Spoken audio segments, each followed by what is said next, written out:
Olá, sejam todos muito bem-vindos. Eu sou o professor Guilherme Alves de Melo Franco, especialista em direitos material e processual do trabalho e previdenciário pela Universidade Estácio de Sá do Rio de Janeiro, formado em Direito pela Faculdade de Direito da Universidade Federal de Juiz de Fora, Minas Gerais. Estou a desenvolver no meu canal do YouTube Guilherme Alves de Melo Franco Estudar Direito, um curso gratuito sobre os direitos material e processual do trabalho, que tem por escopo o estudo da consolidação das leis do trabalho artigo por artigo, e como livro base os meus comentários à reforma trabalhista, Lei 13.467, de 13 de julho de 2017, lançados pela editora Juruá de Curitiba, no Paraná, no ano de 2021. Esta é a nossa aula de número 62 deste nosso curso gratuito de Direitos Material e Processual do Trabalho. E nela estaremos a desenvolver nossos entendimentos a respeito dos artigos 145 e 146 da Consolidação das Leis do Trabalho, que continuam a jornada seletista a respeito do Instituto de Férias. Diz o artigo 145 da Consolidação das Leis do Trabalho que o pagamento da remuneração e do abono pecuniário será efetivado até 2 dias antes do início do gozo das férias pelo empregado, devendo o empregado dar quitação do pagamento, indicando os termos de início e de fim do cumprimento da benesse constitucional das férias. Implica dizer que o artigo 145 da Consolidação das Leis do Trabalho está a impor ao empregador o pagamento tanto da remuneração quanto do abono pecuniário, que é aquela transformação de 1/3 do período de férias em valores financeiros que nós já estudamos nas aulas anteriores, até 2 dias antes do início do gozo do benefício de férias anuais pelo empregado. Quer dizer que, para que haja a possibilidade do empregado manejar o seu descanso anual de férias com a tranquilidade necessária, ele deverá receber a remuneração e o abono pecuniário, se for o caso, até 2 dias antes dele iniciar o cumprimento deste período de férias anuais, para que não haja qualquer entrave ao cumprimento desse descanso necessário ao empregado para restabelecer a força de trabalho dispensada durante aquele período inteiro de prestação pessoal de serviços. Aqui importa-nos dizer que este artigo 145 foi justamente o criador da celeuma jurídica a respeito da súmula 450 do Tribunal Superior do Trabalho e que levou a discussão a respeito da mesma até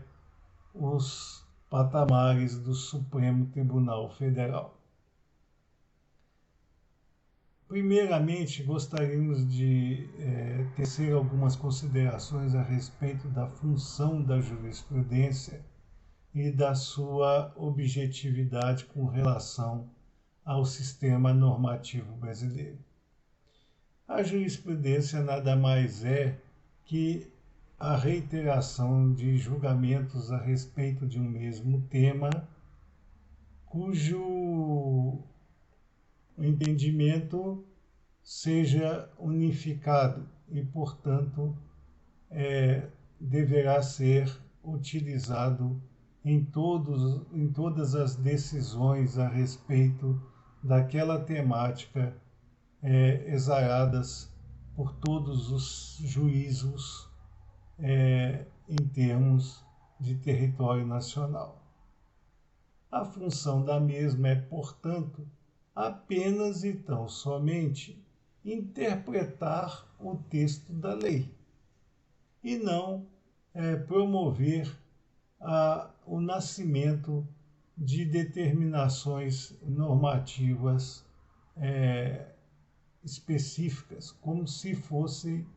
criadora do texto de lei. Não pode, portanto, a jurisprudência extrapolar essa condição de intérprete da lei para criar norma jurídica inexistente. Foi justamente o que aconteceu com relação à súmula 450 do Tribunal Superior do Trabalho, que previa que, se o empregador não cumprisse o prazo do artigo 145 da Consolidação das Leis do Trabalho que estamos a desenvolver nossos entendimentos nesta nossa aula de hoje, ou seja, se o empregador não pagasse a remuneração ou o abono pecuniário ao empregado até 2 dias antes dele começar o gozo do período de férias, teria que pagá-los à dobra, ou seja, de forma dobrada. Ora, o artigo 145 da Consolidação das Leis do Trabalho não fala em momento algum nesta obrigação de quitar a dobra em caso de não cumprimento do prazo de até 2 dias do pagamento da remuneração ou do abono pecuniário, quando for o caso, ao empregado, para que ele tivesse a tranquilidade de cumprir o seu período de férias com a capacidade financeira necessária para tanto. A única forma que a Consolidação das Leis do Trabalho determina que o descumprimento relativo a férias pelo empregador geraria a dobra é naquele caso em que, vencido o período aquisitivo e cumpridos os 12 meses posteriores ao mesmo, ainda assim o empregador não destina ao empregado o seu período de férias. Neste caso, a Consolidação das Leis do Trabalho é bastante clara que as férias serão devidas em dobro, mas não no caso do artigo 145. Portanto, a súmula 450 do Tribunal Superior do Trabalho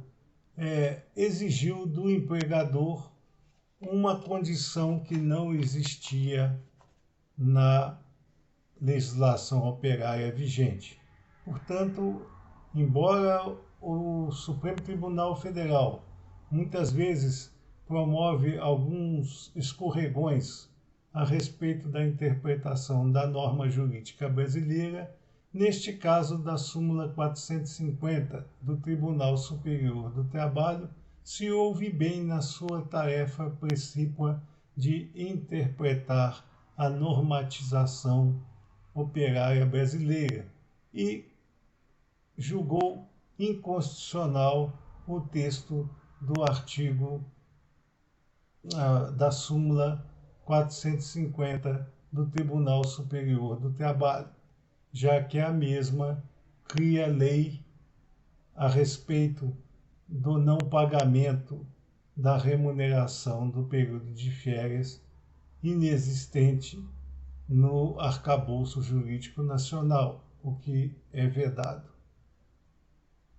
Como a Constituição Federal determina que a elaboração das leis no Brasil é competência das casas do Congresso Nacional, tanto o Senado quanto a Câmara dos Deputados,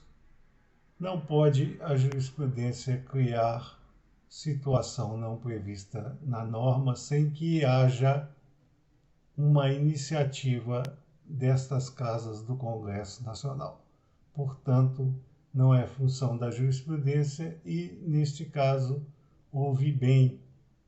o Supremo Tribunal Federal em decretar a inconstitucionalidade da súmula 450 do Tribunal Superior do Trabalho.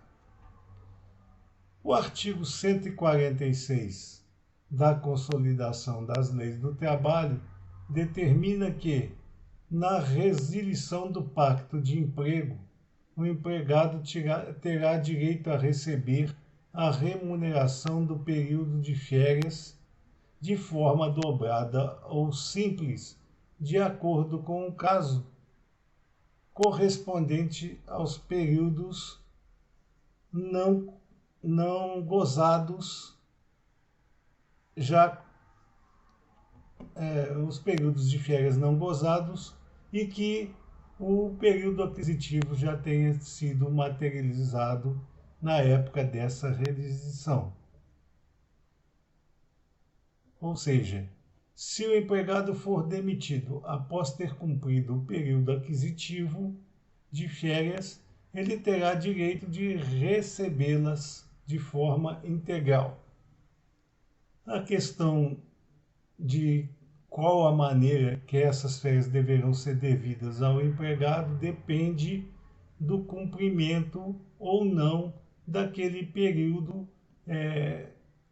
em que o empregador teria condições de fornecer aos seus empregados o lapso temporal de férias anuais, ou seja, se estiver ou não já ultrapassado aquele período de 12 meses após o empregado ter cumprido o seu período aquisitivo, elas serão devidas em dobro. Portanto, se o empregador não destinar ao empregado dentro dos 12 meses posteriores ao lapso temporal em que ele assumiu o direito às férias, elas deverão ser pagas em dobro. Se na época da resilição do pacto de emprego esse período já tiver sido extrapolado, o empregado terá direito a receber o período de férias correspondente de forma dobrada. Se não, elas serão devidas de forma simples.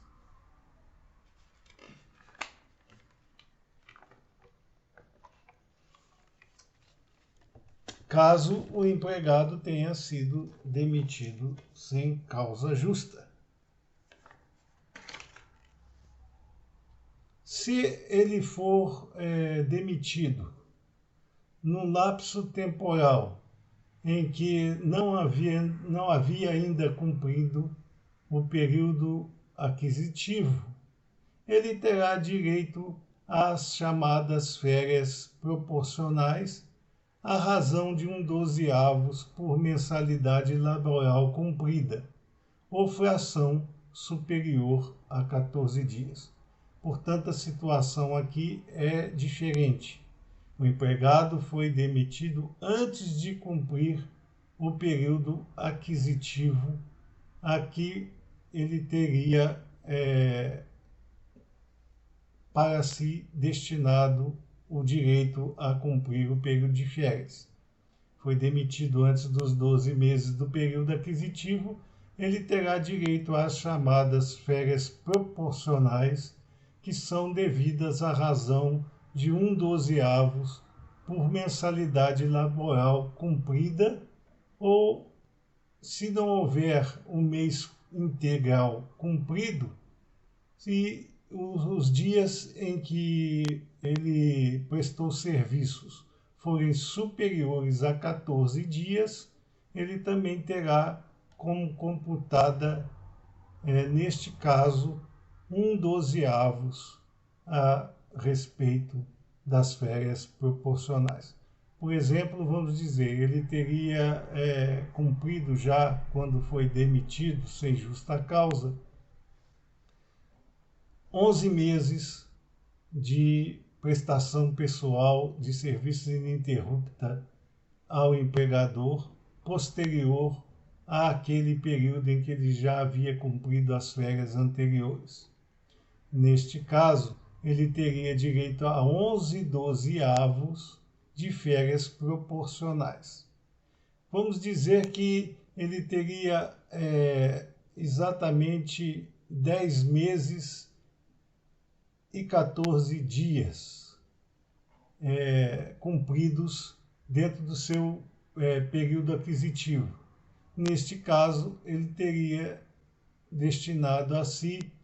a parcela de 11 dozeavos, já que ele havia cumprido mais de 14 dias dentro daquele mês em que ele foi demitido. Estas eram as considerações que nós gostaríamos de fazer nesta nossa aula de número 62, deste nosso curso gratuito de Direitos Material e Processual do Trabalho,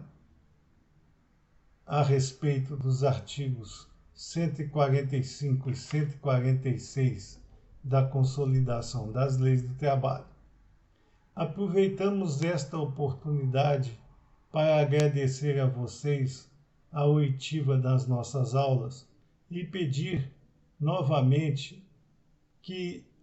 deixem seus likes nas mesmas e se inscrevam no nosso canal, porque é através destas duas atividades simples que vocês poderão nos ajudar a manter esse nosso curso gratuito de Direitos Material e Processual do Trabalho ativo e para que nós possamos, além de cumprir a nossa interpretação sobre todos os artigos componentes do corpus da Consolidação das Leis do Trabalho, ainda difundir o conhecimento a respeito dos mesmos ao maior número de pessoas, alunos e interessados nos temas aqui desenvolvidos. Muito obrigado a todos.